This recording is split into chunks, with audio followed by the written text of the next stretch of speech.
Assalamualaikum warahmatullahi wabarakatuh.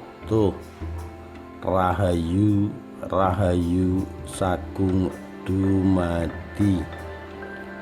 Secangkir air dari Kanjeng Sunan Kalijaga, ditulis oleh Susi dan Luciana Indriasari, 16 Agustus 2009.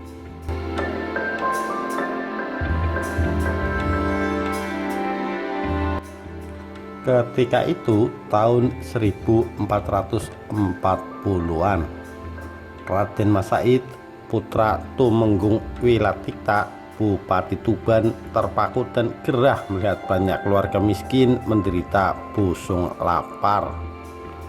Diam-diam ia mengambil makanan dari lumbung dan dibagikan kepada fakir miskin. Said kepergok dan disekap, namun ia memberontak dan memilih meninggalkan wilayah kekuasaan, berkelana sebagai orang biasa. Kisah itu menjadi adegan pembuka film Sunan Kalijaga tahun 1984 yang dibintangi oleh Deddy Mizwar. Raden Mas Said yang lantas menjadi Sunan Kalijaga digambarkan sebagai sosok perampok yang baik hati. Said kemudian bertemu dengan Sunan Bonang yang dirampoknya di tengah jalan. Dari Sunan Bonang lah Said memperoleh jalan kebenaran. Ia bertapa di pinggir kali, menjaga tongkat Sunan Bonang sampai tubuhnya dipenuhi lumut. Rambut, cambang dan jenggotnya terurai panjang semrawut.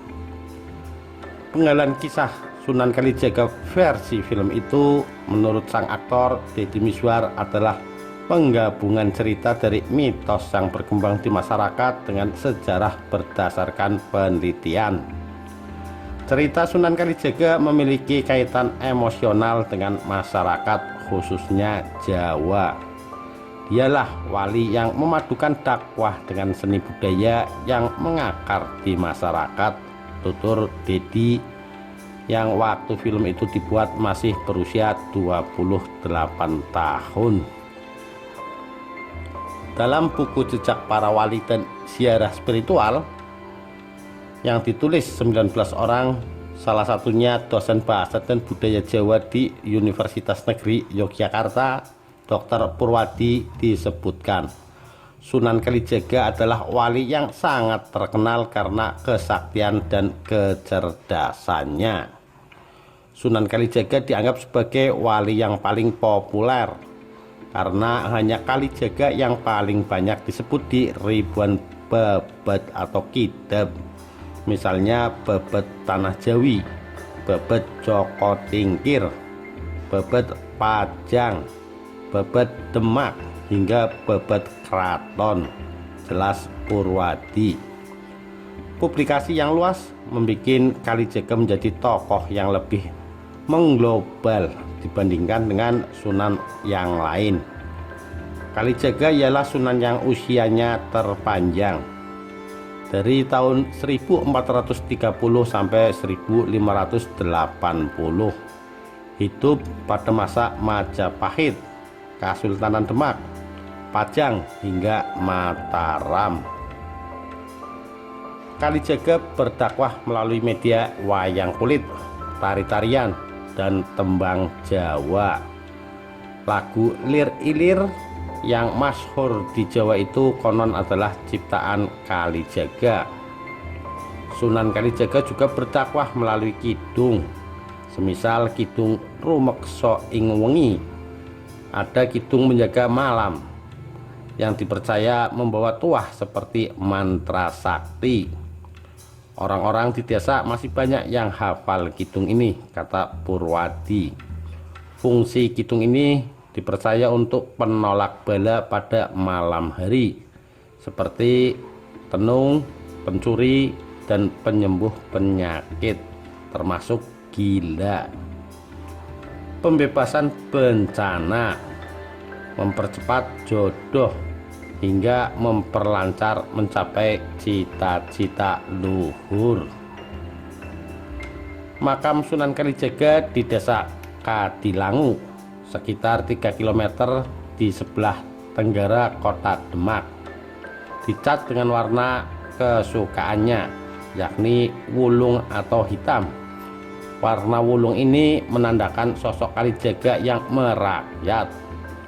Makam ini berada di dalam cungkup berukuran 3 meter kali 3 meter, bersisian dengan makam istrinya Retno Dumilah.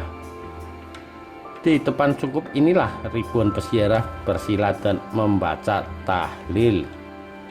Sesudah itu mereka antri untuk mendapatkan secangkir air yang diambil dari dalam gentong peninggalan Sunan Kalijaga.